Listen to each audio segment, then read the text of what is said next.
திராவிடத்தையோ தமிழ் தேசியத்தையோ நாம பிரிச்சு பார்க்க போறதே இல்ல. திராவிடமும் தமிழ் தேசியமும் இந்த மண்ணோட இரண்டு கண்கள் என்பதுதான் நம்மளுடைய தாழ்மையான கருத்தும். பெரியார் எங்க கொள்கை தலைவர் அண்ணல் அம்பேத்கர், அவரையும் எங்கள் வழிகாட்டி என்று சொல்வதில் பெருமை கொள்கிறோம்.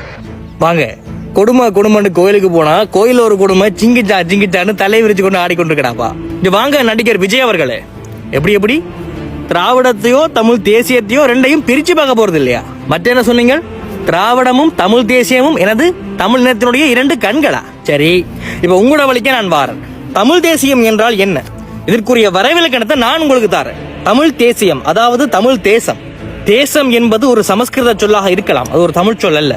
ஆனால் தேயம் என்பதே பிற்காலத்தில் மருவி தேசம் என்றானது. நாடு தமிழ்நாடு, தேசம் தமிழ் தேசம். உலகெங்கும் பறந்து வாழ்கின்ற எமது தமிழ் பேரினத்திற்கு மொழி, கலை, இலக்கியம், விழுமியங்கள், கலாச்சாரம், பண்பாடு, பாரம்பரிய வேளாண்மை, விளையாட்டு, அறிவியல், அரசியல், விஞ்ஞானம், மாய, கலகணிதம், இயல், இசை, இயற்பியல், கூத்து, பெண்ணிய உரிமை, மண்ணிய உரிமை, நாட்டு வளம், கனிய வளம், காட்டு வளம், நீர் வளம், நிலவளம், கடல் வளம், பொருளாதாரம், சமுதாயம், இவை அனைத்தையும் பாதுகாப்பதற்கு ஒரு அரசியல் ஒன்று உள்ளது. இந்த அரசியல் தான் தமிழ் தேசிய அரசியல். இது தமிழர் எமக்கான அரசியல். சரி, இப்ப நான் கேட்கிறேன், திராவிடம் என்றால் என்ன? திராவிட அரசியல் என்றால் என்ன? யாருக்கானது? இதற்குரிய வரைவிலக்கணத்தை நடிகர் விஜய் அவர்கள் ஒட்டுமொத்த தமிழருக்கு முன்னிலையில் கொஞ்சம் விளக்கி சொல்லுவாராக இருந்தால் ஒட்டுமொத்த உலக தமிழ் பேரினத்தின் முன்னால் நான் பகிரங்கமாக தூக்கில் தொங்க நான் தயாராக இருக்கின்றேன். நீங்கள் கடைசி வரைக்கும் சொல்ல மாட்டீங்கன்னு நல்லா தெரியும். ஏன் அப்படி ஒன்று இருந்தாதானே அதை பத்தி சொல்லலாம். இதையும் கடந்து இந்த திராவிடத்துக்கு ஒரு வரைவிலக்கணம் ஒன்று இருக்கு, அதை நானே சொல்றேன்.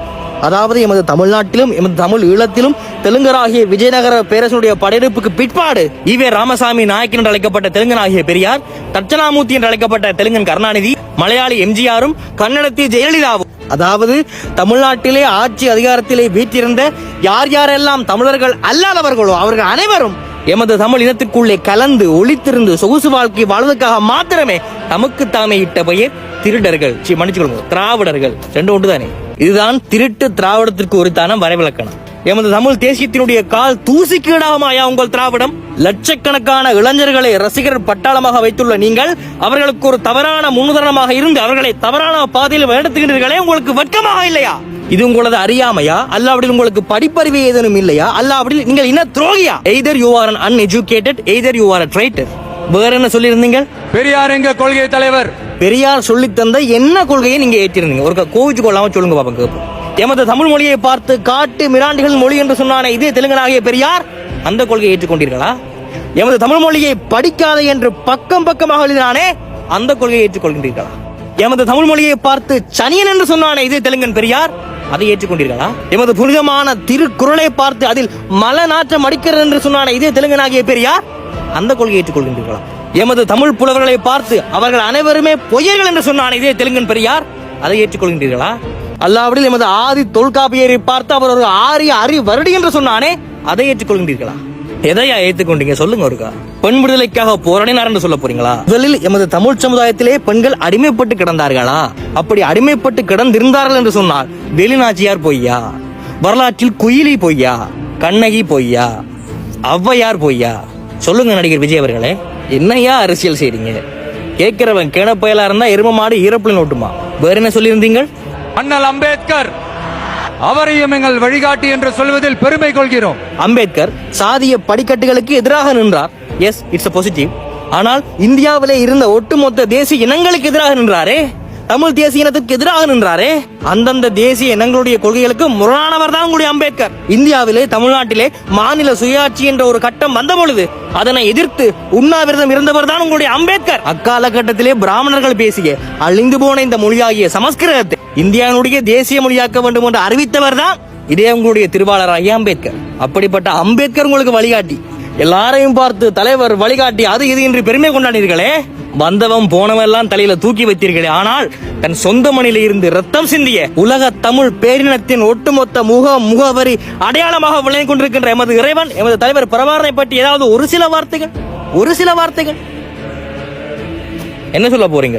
அது உங்களோட ஈழத்தமிழர் பிரச்சனை, அது எங்களுக்கு தேவையில்லைன்னு சொல்ல போறீங்களா? ஈழத்தமிழர் நாங்கள் மட்டும் இருந்திருக்கவில்லை என்று சொன்னால் உங்களுடைய திரைப்படங்கள் புலம்பெயர் தேசங்களில் அந்த ஓட்டம் ஓடி இருக்குமா? உங்களுக்கு இந்த அளவு மார்க்கெட் வந்திருக்குமா? ஈழத்தமிழர் நாங்கள் மட்டும் இல்லை என்று சொன்னால் நீங்கள் கோடிகளில் புரண்டிருக்க தான் முடியுமா? லண்டனிலே வளர்ந்த ஒரு ஈழத்தமிழ் பெண்ணை நீங்கள் மணந்ததை தவிரவும் உமது ஈழத்திற்கு ஆதரவான ஒரு சில தமிழ்நாட்டில் இடம்பெற்ற போராட்டங்களில் நீங்கள் கலந்து கொண்டதை தவிரவும் வேறு நீங்கள் ஈழத்தமிழர் எங்களுக்காக என்ன செய்தீர்கள்? இதனை உங்களுடைய மன கண்ணாடியை நோக்கி நீங்களே கேட்டுக்கொள்ளுங்கள் ஐயா. சரி, ஈழத்தமிழர் எங்களை என்றாலும் விடுவோம். கடைசி இந்த தமிழ்நாட்டில் இருக்கக்கூடிய இளைஞர் யுவதிகளை ஒரு சரியான ஒரு கருத்தியல் அரசியல் கோட்பாட்டில் முன்னிறுத்தி கொண்டு போறதாக செய்கின்றீர்களா? அதுவும் இல்லையே. நீங்கள் வேண்டுமென்றால் வரலாறே அறியாத, தெரியாத, புரியாத இன துரோகிக்கான அரசியலை நீங்கள் செய்து கொண்டு போகலாம். நீங்கள் வேண்டுமென்றால் இன துரோகிக்கான அரசியல்வாதியாக இருந்து விட்டு போங்க. ஆனால் நாங்களோ என்றும் மயிர் நீப்பின் வாழா கவரிமான், அன்னார் உயிர் நீப்பர் மானம் மறின் என்பதை போல நாங்கள் செத்தே போனாலும் சரி தமிழ் தேசியத்தை நாங்கள் என்றுமே விட்டுக் கொடுப்பதற்கு தயாராக இல்லை. வரலாறு அறியாம, தெரியாம, புரியாம ஒரு நடிகன் வந்து மேடை போட்டு என்ன பேசினாலும் அதை பார்த்து கைதட்ட ஒரு கூட்டம் மானங்கட்டவர்கள், திருத்தப்பட வேண்டியவர்கள். ஏதாவது பேசினா சாவுக்கு பயந்து மரணத்துக்கு அஞ்சுபவர்கள் நீங்கள். ஆனால் நான் எதை பத்தியும் நான் கவலைப்பட போறதில்லை. மரணம் எனக்கு மயிருக்கு சமனானது. இன்னுமாக சொல்ல போனால் நான் மரணத்தை நோக்கியே நகர்ந்து கொண்டிருப்பவன். Death is not an end of a revolutionary. இந்த உலக வாழ்க்கையை பார்க்க வேண்டிய அவசியம் கூட எனக்கு இல்லை. புரட்சியாளனுக்கு எதனா மரணம்? இன்று எனக்கு ஜெயில் என்று சொன்னார், வரலாற்றில் வருங்காலத்தில் ஒரு புரட்சியாளனுக்கு பெயில்ரா என்று பச்சை குழந்தையிலேயே தன் பாலிலே என் தாய் எனக்கு ஊட்டிய அந்த உணர்வு, ரத்த வரி கொண்ட வெறித்தனமான ரசிக குஞ்சுகளை, இழிவை பற்றியோ விமர்சனங்களை பற்றியோ என்னுடைய அழிவை பற்றி நான் என்றுமே எள்ளளவேனும் நான் கவலைப்பட்டதில்லை. என்ன காரணம் என்று சொன்னால், இப்படியும் ஒருத்தன் இந்த தமிழினத்திலே வாழ்ந்தான் என்று நாளைய வரலாறு என்னை போற்றும். உன்னுடைய ராணுவம், உன்னுடைய அடக்கு ஒடுக்குமுறை, உன்னுடைய சண்டித்தனம், கத்தி, அருவா, வாள், போலீஸ், கோட், கேஸ், சண்டித்தனம், துப்பாக்கி, தோட்டா, இவை அனைத்தும் என்னுடைய மயிருக்கு சமனானது, மயிருக்கு சமனானது. என் பார்ந்த தம்பி தங்கைகளே, என்றாவது ஒரு நாள் வரும், நிச்சயமாக நன்னாளிலே ஒரு புதிய தலைமுறை ஒன்று உருவாகும். அப்போது நான் இறந்து கூட போயிருக்கலாம். நான் இறந்து போயிருந்தாலும் கூட என்னுடைய சுடுகாடுக்கு தேடி வந்து அந்த புதிய தலைமுறை என்னுடைய எலும்புக்கூடுகளை தோண்டி எடுத்து கைகூப்பி நன்றி கடன் செலுத்திவிட்டு செல்லும். காரணம், தமிழ் தேசியத்துக்காகவும் தமிழ் பேர் இனத்திற்காகவும் வாழ் முனையில் கூட வாய்மொழி தவறாத வள்ளல்களின் வாரிசுகளடா நாங்கள். என்ன பண்றது, இன்றைக்கு நடிகன் எல்லாம் நாட்டாள வாரான், நாட்டாளவன் எல்லாம் நடிக்கிறான். ஆகவே வரலாறு புரியாத, வரலாறு அறியாத அற்ப பதர்களுக்கும் வெறுமனே சினிமாவையே மட்டும் தங்களுடைய வாழ்க்கையாக பார்த்து கொண்டிருக்கும் சோம்பேறிகளுக்கும் இந்த செய்தியை கடத்துங்கள். புரிந்துணர்வுக்கு நன்றி. இது ஓயாதலைகள் சார்பாக கொக்கிக்குமார். எங்களுடைய உடல் மண்ணுக்கு, தமிழுக்கு மற்றும் தமிழ் விடுதலை புலிகளுக்கு, இன்னும் சாதி ஒழிப்புக்கு மற்றும் பெண்ணிய விடுதலைக்கு நன்றி, வணக்கம். நாம் தமிழர், நாமே தமிழர். நன்றி.